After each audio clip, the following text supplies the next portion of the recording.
నేటి రాశి ఫలాలు. కన్యారాశి వారికి ఈరోజు దీర్ఘకాలిక సమస్యలు తొలగిపోతాయి. ఆర్థికంగా మరింత అనుకూలమైన వాతావరణం అనేది ఏర్పడుతుంది. పాత మిత్రులతో కొన్ని విషయాలను చర్చిస్తారు. ఇంట బయట ఆదరణ అనేది పెరుగుతుంది. అలాగే ఒక సంఘటన మిమ్మల్ని ఆశ్చర్యపరుస్తుంది. ఇక నిరుద్యోగులు ఎవరైతే ఉద్యోగయత్నాలు చేస్తున్నారో వారి యొక్క ప్రయత్నాలన్నీ కూడా ఈరోజు ఫలిస్తాయి. వృత్తి వ్యాపారాలలో ఎవరైతే ఉన్నారో వారు ఆశించిన లాభాలను అందుకుంటారు. ఇక సన్నిహితులతో ఏవైతే వివాదాలు నెలకొని ఉన్నాయో అవి ఈరోజు పరిష్కరించుకుంటారు.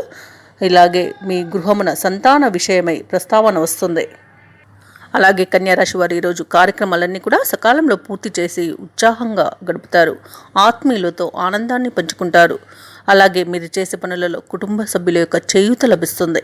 ఆలయాలను సందర్శిస్తారు. ఆలయాలను సందర్శించినప్పుడు మీరు ముఖ్యంగా గుర్తుంచుకోవాల్సింది మీ ఇష్టదైవం యొక్క ఆరాధన అనేది మీకు మంచి చేస్తుంది. కాబట్టి తప్పకుండా దిశగా ప్రయత్నించండి.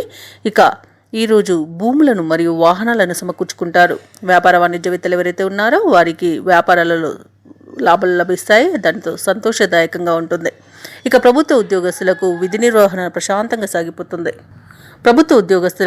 నిర్వహణ ప్రశాంతంగా సాగిపోతుంది. చిత్ర పరిశ్రమ వారు, శాస్త్రవేత్తలు ఎవరైతే ఉన్నారో వారికి నిరాశ తొలగిపోతుంది. విద్యార్థులకు నూతన అవకాశాలు లభిస్తాయి. ముఖ్యంగా కన్యారాశిలోని మహిళలకి కుటుంబంలో ప్రోత్సాహం అనేది లభిస్తుంది. కన్యారాశి వారికి అదృష్ట రంగులు ఎరుపు మరియు కాఫీ. ప్రతికూలమైన రంగు నేరేడు. అదృష్ట సంఖ్య 3.